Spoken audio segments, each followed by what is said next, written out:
उत्तराखंड सरकार में आपदा प्रबंधन सलाहकार समिति के वरिष्ठ उपाध्यक्ष विनय रोहेला कुमायूं दौरा कर जसपुर पहुंचे, जहां भाजपा कार्यकर्ताओं ने गर्मजोशी के साथ जगह जगह फूल मालाएं पहनाकर हार्दिक स्वागत किया। कहीं प्रतिभोज तो कहीं स्वागत कार्यक्रम रहा। अपने आवास पर मात्र 1 घंटे में भाजपा कार्यकर्ताओं से मिले, साथ ही सरकार से न्याय आस लगाए बैठे 2 दर्जन से अधिक बेघर हुए पीड़ितों की समस्याओं को सुना और मौके पर ही अधिकारियों को दूरभाष पर समस्याओं के निदान के आदेश भी दिए। वहीं मंत्री जी के सामने ही निष्पक्ष पत्रकारिता करने वाले, सच्चाई दिखाने वाले पत्रकारों का भी धन्यवाद दिया गया। माननीय मंत्री विनय रेहुला ने जसपुर क्षेत्र में पत्रकार जगत के साथ साथ वकालत में भी अपना अहम भूमिका निभाने वाले पत्रकार दिनेश कौशिक को केंद्र सरकार द्वारा नोटरी अधिवक्ता बनाए जाने पर फूल माला पहनाकर सम्मानित किया गया। पत्रकारों से रूबरू होते हुए कहा कि देहरादून से आपदाग्रस्त क्षेत्रों का भ्रमण कर कुमायूं क्षेत्र का भ्रमण कर बोले, सरकार ने आपदाओं को बहुत ही नजदीकी से देखा। सरकार ने आपदा से निपटने का पहले ही तैयारियां पूरी कर ली थी। आपदा से ग्रसित परिवारों को हर संभव प्रयास कर मुआवजा राशि भी दी गई। सरकार जनता हितों की रक्षा को लेकर पूरी कर्मठ प्रयासरत है। इसके बाद विनय रेहुला लव लश्कर के साथ देहरादून को रवाना हो गए।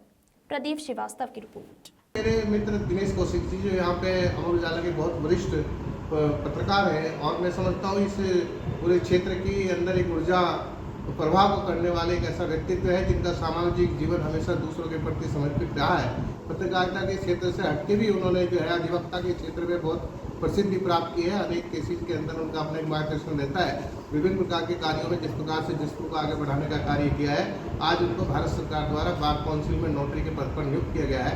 ये इस जसपुर के लिए बड़ी गौरव की बात है। इसी संबंध में हम सभी कार्यकर्ता बंधु उनका मिलकर स्वागत कर रहे हैं और इस बात के लिए कि बार काउंसिल इस बात पर कि दिनेश कौशिक जी को भारत सरकार का नोटरी अधिवक्ता बनाया गया है, हम सब जसपुर वासियों के लिए बड़ी गौरव की बात है। लगातार कुमाऊं के प्रवास पे से आया हूँ।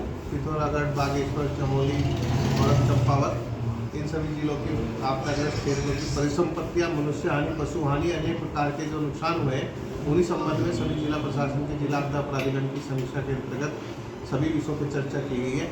और इस संबंध में बताना चाहूँगा कि माननीय मुख्यमंत्री जी ने जब आपदा प्रारंभ थी उससे 3 महीने पहले तैयारी बैठक कर पूरे आपदा के विषय का न्यूनीकरण करने का पूरा प्रयास किया, यानी कि कम मनुष्य हानि हो, कम पशु हानि हो, संपत्तियों का कम नुकसान हो।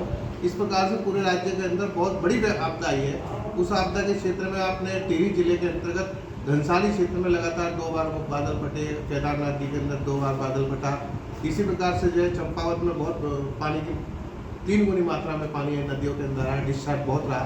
अब प्रदेश के अंदर विभिन्न स्थानों पर लगातार आपदा आती रही, लेकिन प्रशासन और शासन और मुख्यमंत्री जी के नेतृत्व में पूरी सब टीम ने मिलकर बहुत अच्छा कार्य मुख्यमंत्री के नेतृत्व में इस प्रदेश के अंदर किया है। और यहाँ के आपदा के कार्यों का कार्य प्रणाली को देखते हुए अन्य प्रदेशों ने भी यहाँ से बहुत सारे सुझाव मांगे हैं। यहाँ अपने आपदा विभाग के द्वारा जो आपदा के नए रिसर्च कार्य जो हो रहे हैं, नए शोध कार्य हो रहे हैं, भू संकलन के संबंध में जोशीमठ के अंदर जो भू संकलन हुआ उसमें IIT द्वारा अपनी राय दी जा रही है, उसके अंदर वैज्ञानिकों को काम सौंपा है। तो पूरे प्रदेश के अंदर एक नई टेक्नोलॉजी और नए आयाम के साथ कार्य करने की प्रणाली प्रारंभ हुई है। निश्चित रूप से आने वाली आपदाओं में उन सभी कार्य प्रणालियों का बहुत लाभ प्राप्त होगा और आपदा के क्षेत्र में जो अपने यहाँ के अधिकारियों का अनुभव है वो भी आगे योग्यपूर्ण व्यवहार में रहेगा। इसी कार्य प्रणाली को देखते हुए आपदा के संबंध में जो सुझाव, प्रस्ताव और एस्टीमेट और नए कार्य सृजन की रूपरेखा के अंतर्गत जो कार्य आगे बढ़ रहे हैं उनकी समीक्षा करते हुए अब आगे कार्य योजना बनाई जाए। तो आपके चैनल का और आपका धन्यवाद जो आप समय समय पर हमारा जो है इतना बड़ा मसला उठाते हो और बड़ी ईमानदारी से सच दिखाते हो, इसके लिए आप हमारी तरफ से बहुत ही आपका धन्यवाद। उसके बाद आज के विषय में ये है कि रोहिला जी से बात होनी थी, कई दिन से मैं सोच रहा था उनसे मिलूं, अचानक आज बात हुई, बैठे और उनके सामने मैं अपना सारा जो कोर्ट ने हमें 1 अक्टूबर को न्याय दिया उसके बारे में चर्चा करी। मैं पहले आपसे जैसे कहा पूछे, हमारा 29 मई 2023 को एक यहाँ आदेश बना करके SDM कार्यालय में, जबकि सीमा विश्वकर्मा जब SDM थी यहाँ, उन्होंने एक दिन नपाई के नाम पर हमारे घर तो कह के और तोड़ दिए। कहना उनका लिखा हुआ नोटिस में कि आपके मकानों की नपत होगी और नपत के नाम पर वो मकान हमारे सब गिरा दिए गए। जिसमें बहुत बड़ा हमारे लोगों का नुकसान हुआ। 29 लोगों के घर बार तबाह कर दिए मशीनें 5-6 ले जाके। उसके बाद हम माननीय कोर्ट में, सिविल कोर्ट में गए। सिविल कोर्ट ने लंबी सुनवाई के बाद, वकीलों की जिरह होने के बाद 1 अक्टूबर 2024 को 2 गुरमीत सिंह और हमें कुलदीप सिंह में हमें एक आदेश पारित किया कि आप उस जगह पर जहां तुम्हारा तोड़ा है उसी जगह पर, साफ लिखा हुआ आदेश में 287 नंबर खसरा है, उसमें आप पुनर्निर्माण करें। अब एसडीएम साहब बार जसपुर एसडीएम बार कहते हैं कि ये 287 नहीं है, 290 है, जबकि 290 बहुत उससे पीछे और बहुत चौड़ा नंबर है। इसकी चौड़ाई करीब 26-27 फुट है, उसकी चौड़ाई जो पटवारियों ने हमें बताया वो 80-85 फुट चौड़ी है, जिसमें वो लोग मार्केट का निर्माण कर रहे हैं और उन्हें कोई नहीं रोकता, उल्टे हमारे घर उजाड़ दिए। तो हमने आज माननीय अपने ये क्या बाढ़ क्षेत्र के जो बने हैं उपाध्यक्ष रोहेला जी, क्योंकि इनसे हम मिले, इन्हें सारा प्रकरण बताया और उन्होंने बड़े ढंग से हमारी बात सुनी और आगे उन्होंने कहा कि इसमें आपको न्याय मिलेगा, आप निश्चिंत रहिए।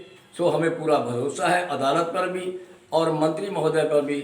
उनसे मिलके हम सारी बात जो आगे भी लिखित में उनके सामने रखेंगे। आज यही हुआ है, इतनी बात उनके साथ हुई है। और कोई सवाल हो तो आप बताओ। हमने मंत्री जी को यही बताया कि हमारा जो नंबर है वो सड़क से एक कूड़े करकट का नंबर छोड़ के उससे अगला नंबर हमारा है 287, उसके पीछे जाके 290 है जो बहुत पीछे है। तो उन्होंने कहा कि बिल्कुल बेफिक्र, नक्शा हमारे पास ले गया था और हम नक्शे में सारा मुख्यमंत्री जी के साथ अवगत कराएंगे आपको बिठाकर। और ये जो मौके पे जहाँ एसडीएम साहब है, पता नहीं किस दबाव में काम कर रहे हैं, हमें तो समझ। जब हमने कोर्ट में केस करा था तो इन्होंने कहा था कि आप कोर्ट में गए हैं, मैं ऐसे आपकी कोई मदद नहीं कर सकता, उसमें हम आपकी मदद करेंगे। अब मदद करने के बजाय हमें प्रताड़ित किया जा रहा है सब लोगों को। हम 25-30 जने हैं जो घर बेघर हुए बैठे हैं, हम समझ में नहीं आ रहे जी हम करें क्या।